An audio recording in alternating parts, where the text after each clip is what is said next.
Halo pemirsa, apa kabar? Senang sekali saya Imam Asyari bisa kembali menemani Anda di program yang syarat informasi inspiratif untuk Anda dan keluarga. Inilah dia Bincang Sehati.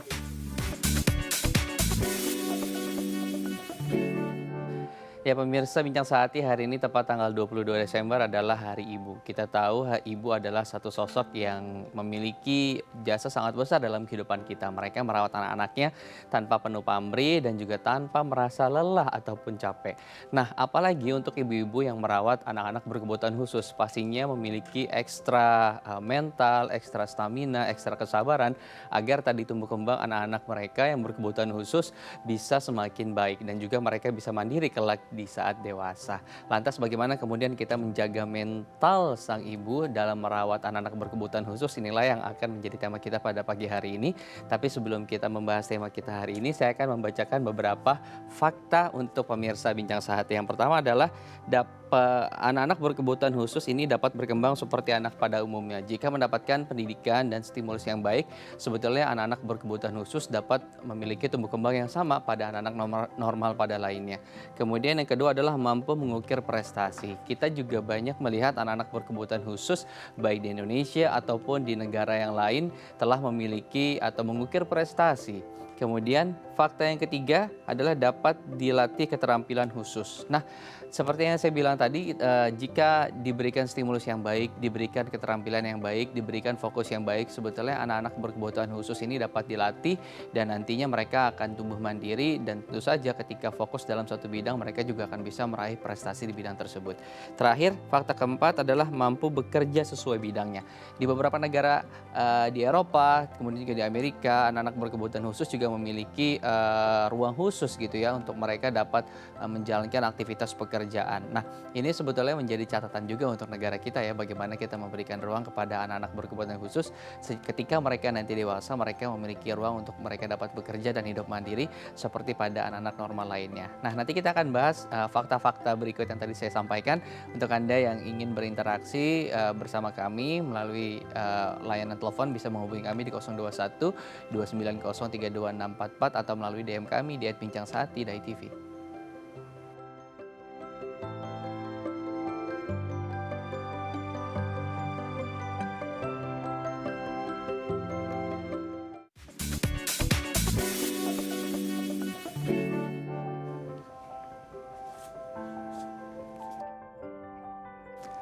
Terima kasih Anda masih bersama kami di Bincang Sehati. Kita akan membahas tema kita pada hari ini tentang menjaga kesehatan mental ibu. Nah, ini penting sekali terutama untuk ibu-ibu yang memiliki anak berkebutuhan khusus karena sekali lagi mereka akan memiliki ekstra kesabaran, memerlukan ekstra stamina dan pastinya memerlukan ekosistem dan pendidikan yang lebih untuk bisa tadi bagaimana mendidik anak berkebutuhan khusus karena mungkin saja di lingkungan mereka tidak banyak anak-anak berkebutuhan khusus dengan kasus yang sama sehingga tadi mereka perlu lingkungan dan ekosistem untuk kemudian mereka bisa saling belajar satu sama lain. Nah, kita akan tanya langsung kepada Ibu Andina selaku ibu dengan anak berkebutuhan khusus. Selamat pagi Ibu Andina. Ya, selamat pagi Mas Imam. Baik, Ibu Andina, saya Mhm, ingin membahas beberapa fakta dulu ya Ibu Andina yang tadi sudah saya iya. bacakan di segmen sebelumnya. Yang pertama, ternyata anak berkebutuhan khusus ini dapat berkembang seperti anak pada umumnya. Ini benar atau tidak, Bu? Oh iya, benar sekali. Hmm. Eee, Kalau anak, terutama anak saya kan autisme ya, jadi spektrumnya itu memang luas sekali, gitu. Jadi dia kalau memang dapat pengajaran, pendidikan, dan bimbingan yang baik, insya Allah pasti bisa seperti anak-anak lainnya gitu. Oke, pendampingan yang Mhm. dimaksud ini apakah pendampingan yang khusus berbeda dengan anak yang lainnya atau stimulusnya sebetulnya sama yang diberikan kepada mereka, Bu? Eee, Sebenarnya sih, sama ya, cuman mungkin lebih intens aja kali. Kalau anak lain mungkin, sekali, 2 kali, diajarin bisa gitu, tapi kalau anak-anak, autisme mungkin bisa berkali-kali Hmm. baru mengerti gitu, ya mungkin lebih lebih intens aja, lebih banyak gitu. Jadi harus lebih sabar dan tadi Lebih harus lebih betul, repetisinya harus lebih banyak ya dari anak-anak lain bener ya. bener. Oke. Iya, Mas. Nah, kemudian ada fakta kedua adalah anak berkebutuhan khusus ini ternyata mampu mengukir prestasi. Sebetulnya kalau Ibu Mhm, Andina ini percaya nggak sih mhm. sebetulnya anak-anak berkebutuhan khusus ternyata bisa mengukir prestasi? Saya sih percaya ya, Mas, ya. Kalau untuk tipe, contohnya seperti anak saya ya, dia hobi sekali tuh menyanyi. Mungkin memang, nggak nggak seperti anak lainnya di akademis atau di sekolah gitu ya. Tapi kalau untuk Tito sendiri, dia seperti menyanyi dia suka gitu. Jadi Hmm, dia bisa di situ dia bisa kayak menyanyi apa aja dia hmm, gampang hafal, hmm, hmm, note juga dia mengerti gitu. Jadi saya yakin bisa hmm, di bidang-bidang tertentu pasti mereka bisa gitu. hmm. Oke. Sebetulnya Mhm, kalau dari Ibu Andina sendiri selama mengasuh Tito mhm. bagaimana menemukan, bidang yang memang dia sukai dan ingin dia dalami gitu? Ada nggak sih sebetulnya cara-cara khusus yang harus tadi kita lakukan atau kita berikan di awal kepada anak untuk kemudian kita tahu bahwa, oh ternyata anak kita yang berkebutuhan khusus nih lebih suka di kesenian Mhm, atau ternyata lebih suka di arsitek atau yang mhm. lain sebagainya? Ya kalau dari pengalaman saya sih ya, kita coba semua gitu, kita Hmm, kasih apa gitu. Mungkin ya kayak olahraga, apa gitu kan. Tapi kalau untuk Tito, saya lihat di musik. Karena hmm, kayak saya kasih olahraga apa, sepak bola atau main sepeda atau apapun gitu yang, dia kurang, hmm.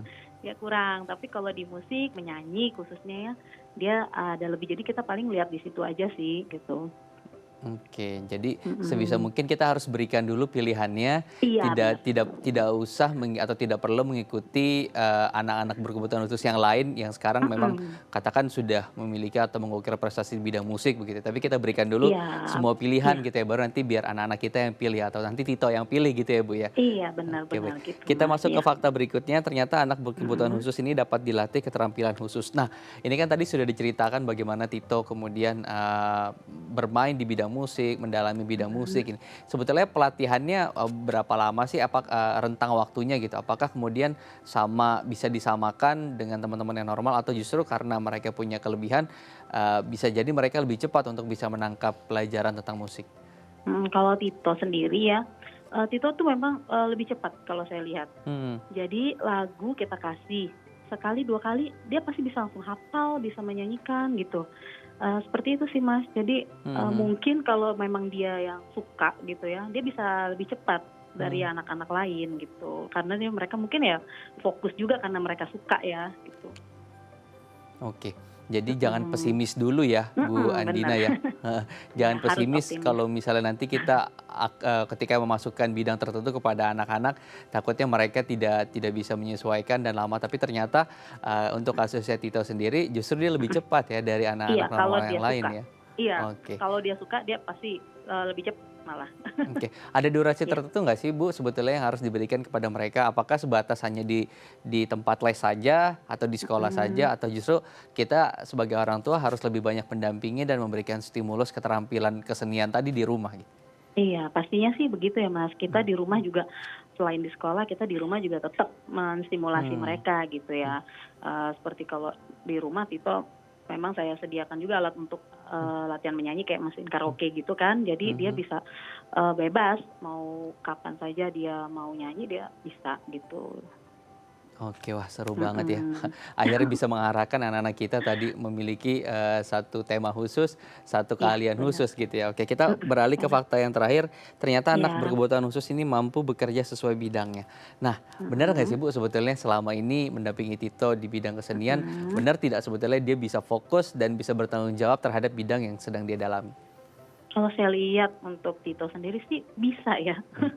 Hmm, Lucunya itu, untuk, lain hal mungkin dia susah ya, tapi kalau yang dia suka ya kayak seperti tadi saya bilang, di menyanyi ya khususnya, dia suka, jadinya dia fokus, dan misalnya ada show gitu, Tito masih, suka, show menyanyi juga kan kalau ada acara apa gitu kan.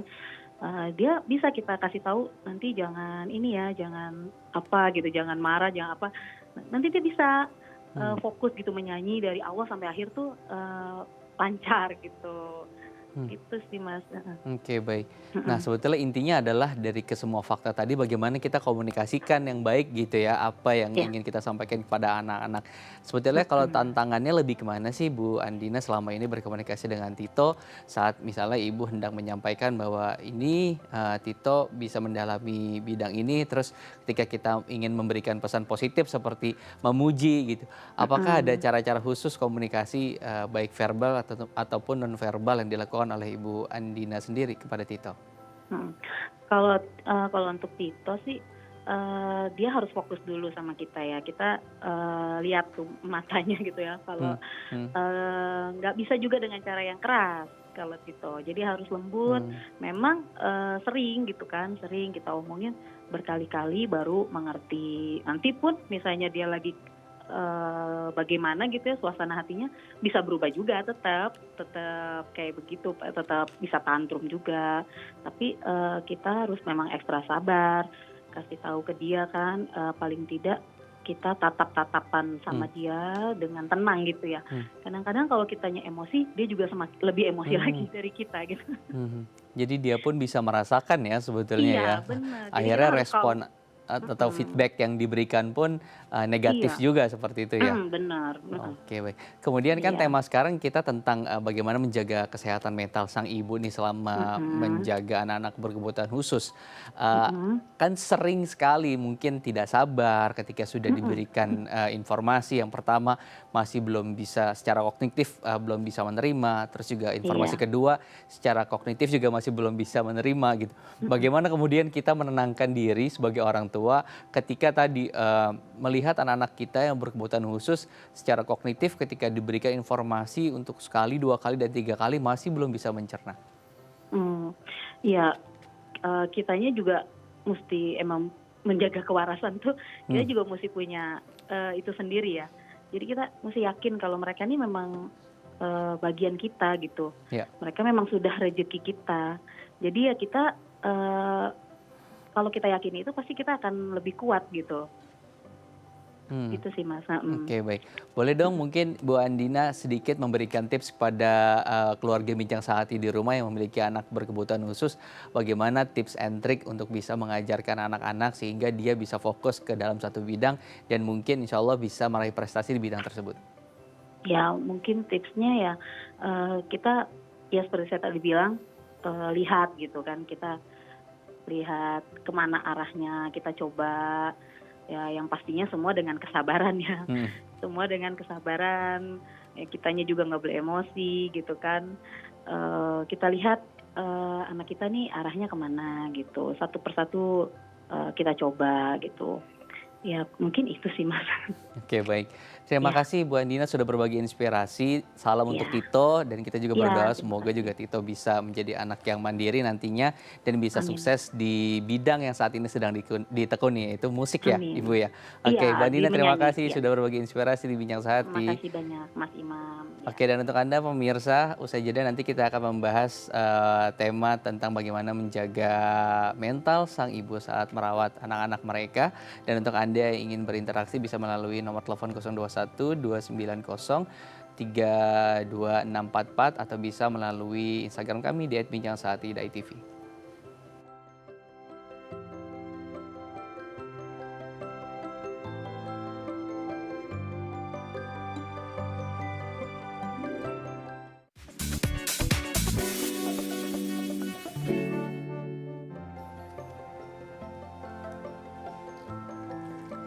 Terima kasih Anda masih bersama kami di Bincang Sehati. Tadi kita sudah berbincang dengan Ibu Andina, orang tua dari Tito anak berkebutuhan khusus yang ternyata sukses loh pemirsa bisa mengarahkan anaknya untuk menekuni satu bidang tertentu yaitu musik dan kemudian meraih prestasi di bidang tersebut. Nah, ini bisa menjadi contoh mungkin untuk bunda-bunda lain atau orang tua lain pemirsa Bincang Sehati untuk tadi kemudian tidak pesimis, tidak putus asa untuk tetap mendampingi anak-anak kita terutama anak-anak yang berkebutuhan khusus. Nah, kemudian tema kita hari ini adalah bagaimana menjaga mental sang ibu agar tetap kuat selama menjalani pendampingan khususnya untuk anak-anak berkebutuhan khusus. Kita akan membahasnya bersama Mbak Irma Gustiana, MPSI psikolog dari Klinik Ruang Tumbuh. Selamat pagi Mbak Irma. Selamat pagi, Mas Imam. Baik, Mbak Irma, boleh cerita Mhm. sedikit mengapa kemudian orang tua kita atau ibu-ibu kita, bunda-bunda kita selama mendampingi anak-anak mereka, terutama anak-anak kebutuhan khusus, ini harus memiliki kesabaran ekstra, Mbak? Oke, jadi Mas Imam seperti kita tahu ya, kalau seorang ibu atau seorang tua gitu ya mendapatkan titipan amanah anak ABK, pastinya akan banyak sekali challenge ya, tantangan yang mungkin akan dihadapi. Maka kenapa seorang ibu yang memang diamanahkan anak-anak ABK memang perlu sekali memperkuat dirinya sendiri, terutama juga membutuhkan support system, artinya dari pasangan dan keluarga gitu, agar mereka sendiri juga bisa membimbing, mengasihi ya, mengarahkan seperti tadi apa yang sudah disampaikan Ibu Andina dan kepada putranya Tito, Hmm. begitu. Oke, jadi kesabaran sebetulnya menjadi kunci utama ya untuk kemudian kita bisa memberikan stimulus-stimulus lanjutan. Karena ketika tadi kita secara emosional tidak sabar, akhirnya apa yang ingin kita sampaikan, stimulus yang ingin kita berikan kepada anak-anak ABK kita itu tidak bisa tersampaikan. Kemudian bagaimana menjaga agar kesabaran ini tetap stabil, Mbak Irma? Nah itu dia, orang tua atau ibu dengan anak yang tidak ABK saja pasti challenge-nya banyak ya Mas Imam. Nah ini apalagi diberikan amanah yang sangat-sangat luar biasa sekali untuk membimbing dan mengarahkan. Jadi kesabaran itu tidak serta-merta terbentuk begitu saja. Pastinya ada pengalaman-pengalaman personal ya yang dialami seorang ibu ketika pertama kali mengetahui bahwa anaknya adalah anak ABK. Nah kesabaran ini tumbuh juga sebetulnya dari insting natural kita sebagai seorang ibu. Jadi bagaimana mereka menerima, kemudian melihat kondisi, namun kemudian cepat untuk bisa bertindak nih, apa yang harus saya lakukan. Jadi tidak hanya mengasihani diri sendiri atau anak gitu ya. Jadi cepat kemudian bangkit dan memberikan intervensi Hmm. gitu yang tepat bagi tumbuh kembang anak ABK-nya begitu. Oke, baik. Untuk kesehatan mental sang ibu sendiri, apakah cukup dengan menjaga kesehatan emosional dari sisi kesabaran tadi, atau ada Mm-mm. instrumen lain yang kemudian harus menjadi perhatian bunda-bunda kita selama mereka memberikan pendampingan atau pendidikan kepada anak-anak ABK? Mhm. Jadi pada intinya kalau kita bicara masalah kesehatan mental ibu nih, Mas Imam, ini kan banyak sekali aspek yang dibutuhkan seorang ibu. Artinya dari dalam dirinya sendiri mereka punya welas asih. Welas Hmm. asih ini artinya kepada dirinya dan tentu kepada anak. Lalu kemudian yang dibutuhkan juga instrumen lain itu sebetulnya adalah support system sih. Jadi seorang ibu itu tidak akan bisa istilah gini, memang kita multitasking, kita bisa melakukan beragam peran, tapi kita tidak bisa sendiri juga, Mas Imam. Kita pasti butuh orang lain dalam hal ini. Jadi untuk bisa membuat kita bercerita ya, terus kemudian berbagi, entah mungkin ikut komunitas, bercerita dengan pasangan dan keluarga, ini sebetulnya instrumen yang juga dibutuhkan seorang ibu. Lalu kemudian seorang ibu dengan anak ABK tentunya juga membutuhkan yang namanya penguatan ya Hmm. dari sisi dirinya sendiri. Nah, Hmm. kalau saya sih lebih juga mengarahkan kepada para ibu ya dari sisi spiritual juga Mas Hmm. Imam gitu. Itu menjadi hal yang sangat penting sekali. Artinya seorang ibu tidak akan mungkin diamanahkan seorang anak ABK jika memang Tuhan itu tidak memberikan kekuatan kepada mereka. Jadi itu sebetulnya adalah fondasi yang cukup kuat bagi mereka. Begitu Mas Imam. Oke, jadi spiritual dan juga lingkungan tadi harus Betul. menjadi instrumen yang diselipkan. Tidak hanya Ya. sabar secara emosional, tapi bagaimana Mhm. lingkungan tadi membantu dan kemudian cara kita memandang anugerah yang diberikan oleh Tuhan ya, begitu ya. Oke, untuk Betul saya mau Mas fokus Imam. ke lingkungan. Nah, sebetulnya Mhm. dari sisi lingkungan siapa saja sih yang banyak berperan untuk membantu kita sebagai orang tua mendidik anak-anak berkebutuhan khusus? Mhm. Ya, yang pasti yang pertama kan tentu bila ada pasangan berarti pasangan kita, kemudian keluarga besar itu menjadi penting. Lalu kemudian kita melebar kepada lingkungan seperti sekolah ya. Anak-anak seperti ini kan tentu harus mendapatkan kesetaraan dalam pendidikan. Pastinya guru, kemudian terapis ya, profesional lain yang memang bisa diajak bekerja sama untuk membantu ibu dan juga keluarganya membimbing, mengasah, kemudian menstimulasi dan mengarahkan anak-anak ABK ini agar mereka tumbuh kembang seperti tadi nih yang tadi Mas Imam sudah sampaikan dengan fakta-fakta di awal agar mereka tetap bisa berprestasi, agar mereka tetap bisa menyesuaikan diri dengan lingkungan. Nah, itu adalah komponen-komponen penting yang Hmm. memang bisa menjadi support system ibu dalam mengasuh dan membimbing anak-anak ABK-nya. gitu Oke. Mas Imam. Jadi support sistemnya sebetulnya luas, tidak hanya di internal, tapi dari Betul, eksternal keluarga pun betul, sebetulnya bisa menjadi part of tadi ya, ya, ekosistem untuk lingkungan support betul, positifnya anak-anak ABK kita. Oke, kemudian betul. untuk kita nih yang di internal katakan pasangan sebagai suami, terus Mhm, kemudian juga orang mhm, tua yang memiliki cucu mungkin yang ABK, bagaimana kemudian mhm, kita memberikan stimulus kesabaran gitu atau memberikan penghiburan, pesan positif mhm. kepada sang ibu agar mereka tetap bisa bertahan. Apa kalimat-kalimat positif yang bisa kita berikan atau baik itu misalnya verbal ataupun nonverbal? Mhm. Pertama yang pasti ibu itu butuh untuk didengarkan sih gitu ya. Oke, Pastinya teman kan bicara mereka ya, punya teman curhat. ya betul. Jadi kalau misalnya kita adalah pasangannya atau keluarganya, kita benar-benar harus bisa mindful listening sih sebenarnya Mas Mmm, Imam. Kita benar-benar menyimak apa sebetulnya yang dirasakan oleh ibu ya, terutama mereka memang yang berat ya mengasuh anak-anak ABK. Challenge-nya pasti luar biasa. Lalu kemudian juga kita belajar untuk tidak judgmental ya. ya. Jadi maksudnya memberikan kalimat menegasikan apa yang sebetulnya sedang dia lakukan. Nah, itu juga meruntuhkan apa ya, kekuatan seorang ibu begitu. Mhm, Lalu kemudian kita mendorong mereka dengan kalimat-kalimat afirmatif nih, mmm, Mas Imam. Jadi misalnya gini, "Mama luar biasa sekali mmm, selama ini sudah mendukung, membimbing," gitu ya. Itu adalah kalimat mmm, penguatan. Jadi it's okay kalau Mama misalnya sekarang capek, lelah, itu adalah kalimat-kalimat yang membuat apa ya, ibu tuh merasa iya, dimanusiakan gitu Mas Imam gitu ya. Dan kemudian ya kita bisa selebrasi lah ya gitu di keluarga. Artinya mungkin di momen spesial seperti Hari Ibu ini kita melakukan perayaan kecil mungkin di rumah, makan bersama. Itu sebetulnya juga sudah membuat seorang ibu mmm. merasa happy gitu menjalankan rutinitasnya sebagai seorang ibu, baik ibu yang memang anak yang reguler atau mungkin anak-anak yang ABK terutama. Begitu Mas Imam. Oke, jadi afirmasi positif diberikan tadi ya Mhm, kepada sang ibu atau bunda, terus kemudian tadi menjadi teman bicara atau teman curhat untuk sang mhm, ibu. Sekalipun mungkin kita tidak bisa memberikan respon, tapi setidaknya betul, ketika si ibu sudah memiliki teman bicara yang dekat dengan dia bahkan di rumah tidak harus keluar rumah, ini menjadi satu pengobatan juga ya untuk sang ibu supaya betul. tadi mentalnya juga bisa terasa. Nah, kemudian untuk kita yang menjadi teman bicara atau teman-teman dengar dari sang ibu Mhm, tadi, respon apa sih sebetulnya yang bisa kita berikan, khawatir mhm, nanti ketika kita memberikan, tanggapan ataupun memberikan, nasehat begitu akan salah. Apakah mhm. perlu sampai memberikan nasehat atau hanya cukup ya sudah kita mendengarkan saja dan mengangguk-angguk saja?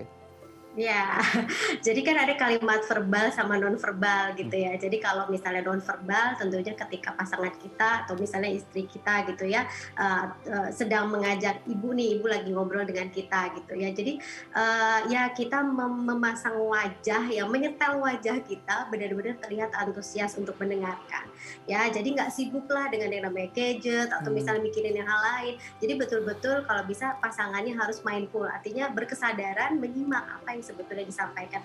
Itu saja sudah memberikan kekuatan atau power kepada seorang ibu. Artinya perasaannya bisa diterima gitu. Lalu kemudian yang kedua ya kalau misalnya kita bisa melakukan yang namanya sentuhan ya, mungkin kita bisa pegang pundak pasangan mmm, kita ya, itu sebetulnya juga sudah menjadi penguatan.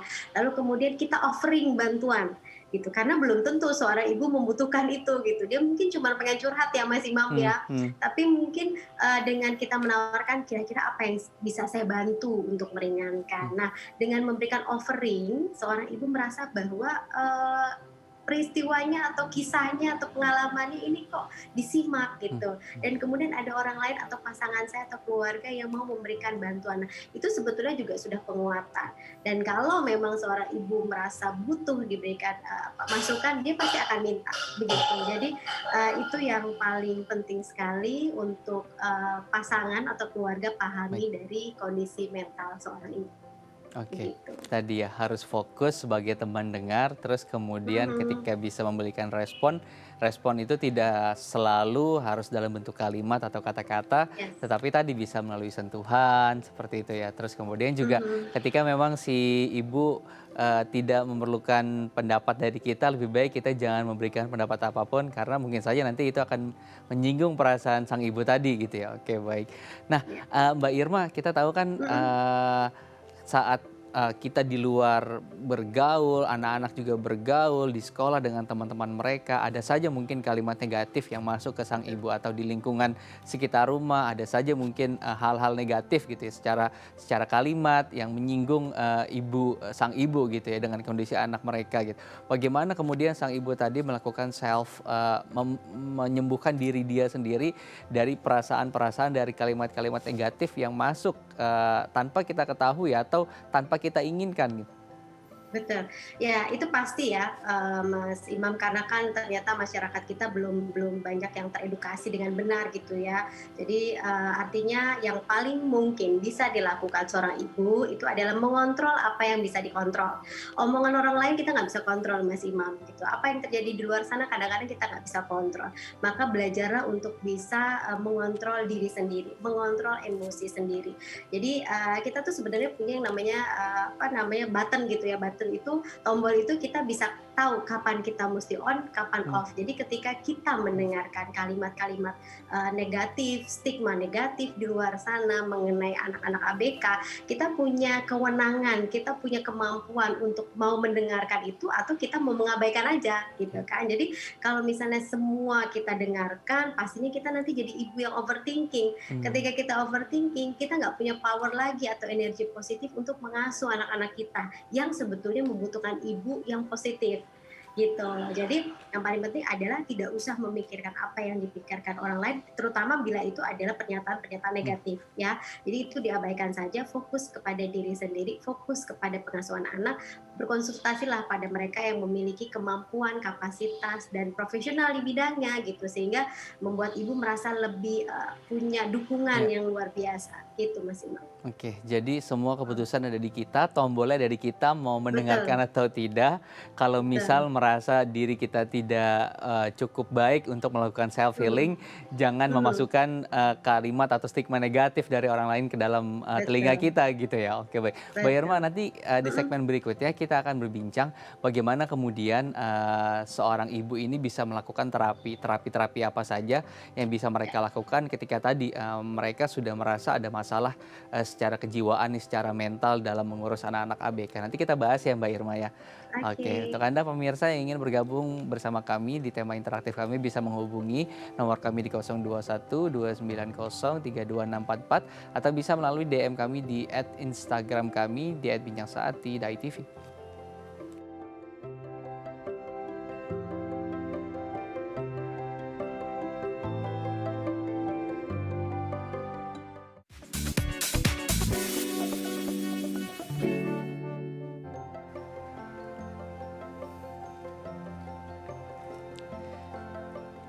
Ya, terima kasih Anda masih bersama kami di Bincang Sehati. Pada segmen sebelumnya tadi sudah banyak dijelaskan oleh Mbak Irma bagaimana kemudian afirmasi positif itu sangat penting untuk kesehatan mental ibu. Terus kemudian juga untuk orang dan lingkungan terdekat sangat penting untuk bisa menjadi teman bicara, teman curhat para ibu-ibu kita yang saat ini sedang berjuang, merawat dan juga menjaga, memberikan stimulus mendidik anak-anak berkebutuhan khusus. Nah, kita akan kembali berbincang dengan Mbak Irma Gustiana selaku psikolog dari Klinik Ruang Tumbuh. Mbak Irma, untuk ibu-ibu yang kemudian sudah merasakan bahwa ada masalah mental nih dalam dirinya gitu, apa yang seharusnya mereka lakukan? Apakah hanya cukup tadi berkonsultasi atau bercerita dengan sang suami ataupun keluarga terdekat, atau justru sudah harus nih memeriksakan diri baik itu ke psikolog ataupun secara psikiater gitu ya, memeriksakan ke dokter?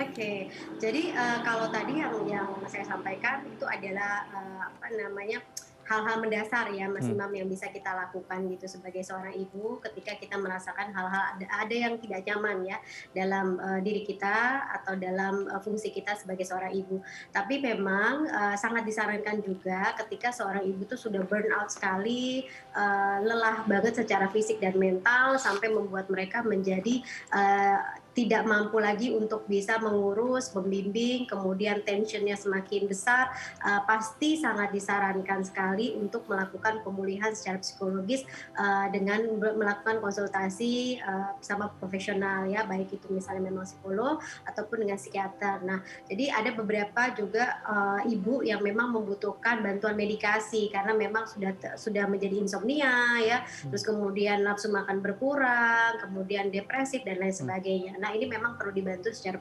profesional. Tapi untuk sehari-hari sebetulnya dengan meluangkan waktu saja untuk diri sendiri sekitar 15 menit sampai 30 menit untuk melakukan apa yang sebetulnya ibu rasakan menyenangkan untuk dirinya sendiri, itu juga sudah cukup mengobati. Lalu juga melakukan teknik-teknik sederhana gitu ya, seperti teknik pernafasan Hmm. untuk bisa membantu ibu ketika dalam keadaan cemas. Nah itu juga bisa dilakukan sebagai cara-cara praktis yang bisa dilakukan ketika tidak nyaman. Begitu Mas Imam. Oke, jadi ada rehat dan tadi ketika sudah merasakan Mm-mm. beberapa masalah fisik bisa langsung Mhm. konsultasi secara medis. Nah, kemudian selain Betul. tadi beberapa contoh ciri-ciri begitu ya secara fisik yang sudah bisa terlihat begitu. Nah, bagaimana kemudian ciri-ciri secara psikologis yang bisa menjadi indikator nih sang ibu bahwa oh ternyata saya tidak bisa nih self healing gitu. Saya harus segera Mhm. datang ke psikolog. Ya, beberapa tanda yang bisa saja ibu-ibu untuk perhatikan. Pertama, merasa lelah yang sangat berkepanjangan. Hmm. Terus kemudian yang kedua, sedih ya tanpa sebab ya. Lalu kemudian sulit tidur. Kemudian juga makan yang terganggu, nafsu makan berkurang atau overeating. Kemudian juga overthinking berlebihan karena Hmm. khawatir terhadap kondisi anak dan keluarga dan juga diri sendiri. Lalu kemudian juga yang terkait dengan emosi atau suasana hati yang berubah cukup drastis, karena kalau kita bicara mood ini bisa seharian atau bisa seminggu. Nah ini juga perlu untuk diperhatikan seorang ibu. Lalu sampai tahap yang memang akhirnya terjadi fungsi komunikasi yang terganggu antara anggota keluarga lain dengan Hmm. ibu. Nah ini sebetulnya perlu untuk dicek ya gejalanya, dan kemudian nanti bisa melakukan yang namanya proses tahapan lanjutannya kepada tadi konsultasi dengan ahlinya. Itu yang paling penting sih, Mas Imam. Oke, baik. Mbak Hmm, Irma, secara spesifik kan kita tahu karakteristik manusia berbeda. Untuk ibu atau pasti. bunda juga karakteristiknya berbeda. Tergantung Ya. bagaimana pengasuhan sebelumnya ataupun bagaimana Betul. lingkungannya. Ada beberapa bunda yang mungkin memiliki rasa panik yang berlebih, terus kemudian Mm-mm. juga memiliki rasa marah yang sangat mudah gitu, temperamen gitu. Mm-mm. Apakah untuk kasus yang seperti ini disarankan boleh gitu ya untuk melakukan pendidikan, memberikan pendidikan pendampingan kepada anak-anak ABK secara sendiri atau justru disarankan untuk tadi masukkan saja misalnya ke sekolah atau diberikan pendampingan secara khusus gitu di sekitar sang bunda. Mhm. Ya, yang paling dasar sekali kan sebetulnya fungsi pendidikan itu kan ada di rumah. Iya. Artinya mau seperti apapun seorang ibu ketika mendapatkan amanah seorang anak ya, itu pastinya kitalah yang sebetulnya memiliki kemampuan lebih itu untuk bisa membimbing mengarahkan. Namun di sisi lain kita pastinya juga butuh stakeholder lain untuk bisa membantu kita dalam proses tumbuh kembang anak. Artinya dengan menitipkan pada pendidikan formal atau non formal lainnya dengan orang-orang atau profesional yang tepat, itu juga bisa membantu ibu sebetulnya. Jadi sama-sama belajar.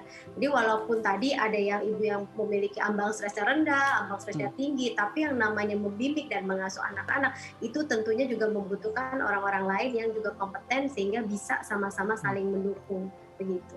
Oke, baik. Nah, sekarang kita akan bacakan beberapa DM Instagram yang sudah masuk dan akan bertanya langsung ke Mbak Irma. Saya akan bantu membacakan ya Mbak Irma ya. Oke, Ya. kita lihat sama-sama. Ini dia dari @meima. Saya memiliki anak ABK, saya suka sedih kalau melihat anak saya kadang suka menangis kalau sedang ditinggal sendirian gitu. Apa yang kemudian sebagai ibu harus saya lakukan agar tidak terus seperti ini? Nah, silakan dijawab Mbak Irma. Oke, jadi ini ibunya yang bersedih atau anaknya nih yang Ya. menangis? Ibunya. Jadi dia suka merasakan sedih ketika melihat anak Oh, mereka menangis saat sendiri. heeh. Oke, jadi ibunya juga merasakan emosi gitu ya, Hmm. emosi negatif ketika anak-anaknya itu mengekspresikan dirinya dengan cara menangis juga atau misalnya perilaku lain. Nah, yang paling penting adalah tidak ada masalah sebetulnya ibu merasakan emosi-emosi negatif seperti itu. Memang harus juga bisa menerima. Namun kemudian seorang ibu juga harus cepat bangkit dari rasa negatifnya itu gitu. Jadi harus kemudian mengambil alih pikiran-pikiran negatif dan kemudian memiliki mindset yang positif. Dan ketika kitanya positif, kemudian mendukung anak-anak, itu pasti akan ada feedback yang positif juga terhadap anak-anak gitu. Jadi anak-anak akan merasa bahwa ibunya bagaimanapun keadaannya akan ada dan Hmm. selalu untuk bisa membimbing mereka begitu. Oke, jadi secara Mm-mm. emosional juga ikut sedih ketika anaknya juga bersedih gitu ya. Iya, Dan betul. sebetulnya kalau kalau dari sisi pengasuhan, baik tidak sih hal seperti ini? Karena tadi kita tahu ketika ibunya sedih secara Mhm, emosional juga akhirnya susah nih untuk nanti mhm. menenangkan sang anak gitu. Ya, jadi yang pasti kitanya harus kembali, power-nya kita balikin gitu kan, dan Oke. yang paling dewasa di rumah kan tentu adalah kita, Ya. ya. Mmm, Jadi kitalah yang paling memiliki power mhm. untuk mengembalikan situasi kepada fungsinya gitu, fungsi yang lebih positif dan fungsi yang memang, kembali ke yang normalnya kembali Mhm, gitu, mhm. Mas Imam. Oke, jadi kitanya harus menguatkan diri sebagai yang dewasa, sehingga nanti Mhm, saat pengasuhan ketika anaknya nangis, kita juga bisa memberikan stimulus supaya anaknya ya, berhenti menangis atau paham gitu ya, oke. betul. Nah, kemudian kan kalau tadi kita berbicara tentang kesehatan bundanya nih, bagaimana kita harus mengidentifikasi kesehatan bunda dan sudah juga tadi diberikan beberapa tips, bisa Mhm, menarik nafas, kemudian melakukan melakukan break ya 10 sampai 15 menit ya. untuk menjalani apa yang mereka suka. Ini kan sebetulnya untuk self healingnya, tapi untuk gaya hidupnya, rutinitas setiap Mhm, hari, apa sih secara kesehatan mental yang bisa dilakukan oleh bunda kita selama memberikan pendampingan kepada anak, terutama anak berkebutuhan mhm. khusus? Ya, saya selalu menyarankan agar seorang ibu ini memiliki yang namanya time management gitu ya. Hmm, Artinya kita membuat perencanaan. Gak usah kaku, tapi yang paling penting adalah kita mengetahui seharian itu atau seminggu ini kita akan ngapain. Nah, seringkali orang tua atau ibu kewalahan karena di dalam pikirannya itu banyak hal ya, yang ingin dikerjakan. hmm, hmm, Nah, hmm, jadi ketika diurai dalam bentuk yang namanya time management, kemudian kita lihat secara visual seperti apa, kita jadi bisa mengukur-ngukur dan di hmm, situ kita selipkan juga yang namanya waktu berkualitas untuk diri sendiri gitu. Jadi tetap harus memiliki me time itu harus banget deh Mas hmm, Imam gitu hmm. karena seorang ibu pastinya butuh rehat. Kita perlu recharge ya, itu yang paling penting. Jadi time management itu menjadi hal yang sangat penting. Kemudian yang kedua juga masukkan juga unsur di mana ada hobi atau kegemaran yang bisa kita lakukan sebagai bentuk relaksasi. Nah, tapi gimana dong anak saya nanti nggak keurus? Lakukan kegiatan relaksasi yang bisa dilakukan bersama anaknya gitu. Jadi kita menambah keterampilan baru, tapi bonding kita dengan anak-anak kita juga bisa meningkat begitu Mas Imam. Jadi melakukan aktivitas bersama yang Iya, akhirnya juga tadi, win-win ya, anaknya juga betul, terurus, terus kemudian juga bundanya secara kesehatan mentalnya juga bisa terobati dan tadi ya time ya, management gitu. Terkadang betul, kita tidak membuat itu, akhirnya kita suka, wah panik sendiri, banyak ya, dipikirkan, urusan A belum selesai, urusan B masih menunggu gitu ya. Oke baik. ya, Nah, kemudian tadi kan di kesehatan mental ibu, bagaimana untuk kita mengidentifikasi kesehatan mental si anak? Karena kan anak berkebutuhan khusus juga memiliki emosional yang berbeda gitu. setuju. Bagaimana Mhm, kemudian kita tahu bahwa ini adalah waktu yang tepat untuk sang bunda memberikan afirmasi atau pesan positif kepada anak tersebut gitu. Dan kapan sebetulnya waktu yang tepat untuk tadi gitu. Oh tidak tidak berbicara dulu ya dengan anak sementara gitu. mhm, mhm. Ya, yang pasti, kita ketahui kan anak-anak ABK ini mereka kan memiliki keterbatasan ya Hmm, dalam beberapa aspek gitu, sehingga memang tumbuh kembangnya, tidak sama dengan anak-anak pada umumnya. hmm, Nah, kemudian, mereka sangat berpotensi sekali memang mengalami masalah-masalah yang terkait dengan sosial emosional ya, terutama. Nah, ketika memang anak kita ketahui, menjadi cranky, tantrum, dan lain sebagainya, balik lagi memang kitanya sebagai pendampingnya hmm, itu harus hmm, bisa memberikan power yang positif. hmm, Jadi menerima aja dulu keadaan hmm, itu, kemudian kita cari tahu apa sebetulnya permasalahan yang sedang dia alami dan rasakan. Beberapa anak ABK tidak bisa menyampaikan dengan verbal, ya tentu secara fisik ya perlu kita bantu. Misalnya kita bisa peluk, kemudian kita apa namanya memperlihatkan wajah hmm. yang happy, bisa mengalihkan itu pada hal-hal lain yang menyenangkan gitu. Lalu kemudian juga kitanya juga harus bisa merangkul mereka gitu Mas Imam. Jadi jangan juga terbawa pada suasana emosi negatif anak gitu. Jadi balik lagi memang PR-nya ada pada orang tua begitu Mas Imam. Jadi harus dari kitanya yang dewasa gitu yang harus bisa lebih Mhm, bijak tadi, betul. oke. Tapi Ya, kemudian apa dampaknya ketika tadi kita mhm, memaksakan sesuatu terhadap anak, terutama anak mhm, berkebutuhan khusus. Kadang juga kita tidak bisa mengontrol emosi begitu ya, tapi, mhm, anak-anak juga sedang ringkih dan kita paksakan untuk memberikan stimulus atau mhm, pekerjaan kepada mereka. Sebetulnya nanti konflik mhm. seperti apa sih yang mungkin terjadi antara si anak berkebutuhan khusus ini dengan bundanya? Mhm. Yang pasti pertama, masalah emosinya bisa lebih berat ya gitu, Hmm, karena kan, mereka sudah berpotensi lalu kemudian kitanya sebagai ibu atau orang tua tidak bisa, menjadi iya, partner gitu iya, ya, memahami tumbuh kembang mereka, ya sudah otomatis secara emosional mereka pun bisa menjadi lebih negatif dan ini juga berpengaruh pada tumbuh kembang mereka juga gitu kan. hmm, Artinya hmm, hmm. stimulus yang kita berikan karena kita mencoba untuk memberikannya dengan cara-cara yang negatif dan lain sebagainya, ya pasti tidak bisa diterima optimal juga sama Iya, anak-anak iya. gitu. Jadi yang paling utama balik lagi bagaimana kitanya sebagai seorang ibu bisa memahami kondisi atau situasi yang terjadi pada saat itu. Gitu. Oke, dan itu tadi ya, sebisa mungkin tadi menghindari konflik ketika kita pasangan, Betul. pasti akan menjadi konflik dan anak-anak mungkin akan berpikir negatif terhadap kita sebagai Mm-mm. orang tua, begitu ya. Oke, baik. Mbak Betul. Irma, nanti kita akan bahas lagi gitu seputar bagaimana menjaga kesehatan mental anak-anak. Kita harus jeda dulu ya Mbak Irma ya. Oke, dan untuk Anda pemirsa Baik. jangan kemana-mana, tetap bersama kami di Bincang Sehati.